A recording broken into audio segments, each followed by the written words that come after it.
कभी कभी एक पुकार सिर्फ आवाज नहीं होती, वह समय को चीरती हुई उन तक पहुंचती है जो जन्म जन्मांतर का वचन निभाते हैं। और उस दिन द्रौपदी की पुकार ने यही किया।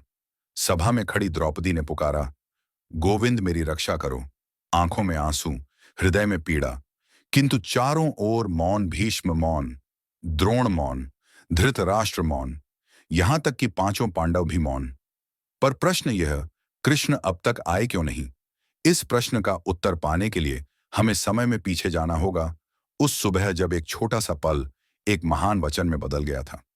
सुबह की हल्की धूप इंद्रप्रस्थ के महलों में उतर रही थी। कृष्ण राजसभा से लौटे थे, शिशुपाल का वध कर, अन्याय के खिलाफ सुदर्शन चलाकर। इस दौरान उनकी उंगली कट गई थी। घाव छोटा था पर चिंता गहरी। कृष्ण आराम कर रहे थे। द्रौपदी पास बैठी थी, मौन पर सब कुछ समझती हुई। अचानक द्रौपदी की नजर कृष्ण की उंगली पर पड़ी। खून की बूंदें टपक रही थीं। चोट मामूली थी, पर द्रौपदी का हृदय कांप उठा। वह चुपचाप उठी, अपनी साड़ी का कोना फाड़ा और कृष्ण का घाव बांध दिया। उस पल कोई शब्द नहीं बोले गए, लेकिन उस मौन में एक संबंध जन्म ले चुका था। कृष्ण ने द्रौपदी की ओर देखा और कहा, द्रौपदी, इस जन्म में या किसी और जन्म में जब भी तुम पुकारोगी, मैं अवश्य आऊंगा। यह वचन था कभी न टूटने वाला, और आज यह वचन जागने वाला था। वर्ष बीत गए, इंद्रप्रस्थ शांत रहा, पर हस्तिनापुर में षड्यंत्र खड़े होने लगे। शकुनी चालों का जादूगर, दुर्योधन अहंकार की आग में जलता हुआ। दोनों ने मिलकर एक ऐसा खेल रचा जिसके हर दाने में विष भरा था। पांडवों को पासों के खेल का निमंत्रण भेजा गया। युधिष्ठिर जानते थे इनकार का अर्थ युद्ध, और वे युद्ध नहीं चाहते थे, इसलिए वे सभा में पहुंचे। और फिर भाग्य का काला अध्याय शुरू हुआ।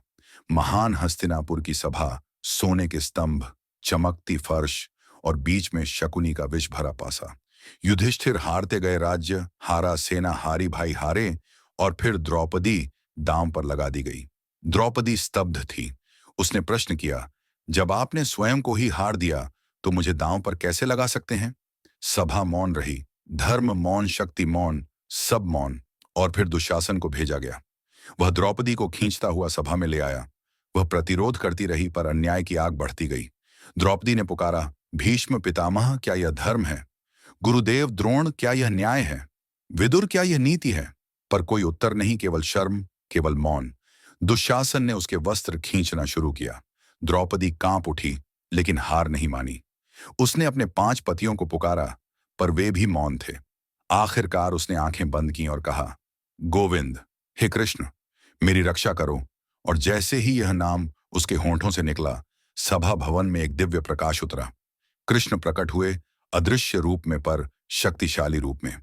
उनके हाथों से अंतहीन साड़ी बहने लगी, जो कभी समाप्त ही नहीं होती थी। दुशासन खींचता गया, पर वस्त्र बढ़ते गए।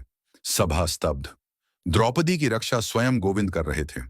थक कर दुशासन गिर पड़ा, श्वासें भारी, हाथ कांपते हुए। वह हार चुका था, धर्म जीत चुका था। पूरी सभा में एक गहरा मौन छा गया। भीष्म की आंखों में आंसू थे। विदुर ने सिर झुका लिया। धृतराष्ट्र कांप उठा, क्योंकि आज उन्हें समझ आ गया, धर्म देर से नहीं आता, वह सही समय पर आता है। जब अपने भी पराये लगने लगें, जब दुनिया अन्याय के सामने झुक जाए, तब बस एक नाम याद रखना, गोविंद। क्योंकि जहां सच्ची पुकार होती है, कृष्ण वहीं उपस्थित हो जाते हैं। वचन कभी पुराना नहीं होता। कृष्ण कभी देर नहीं करते।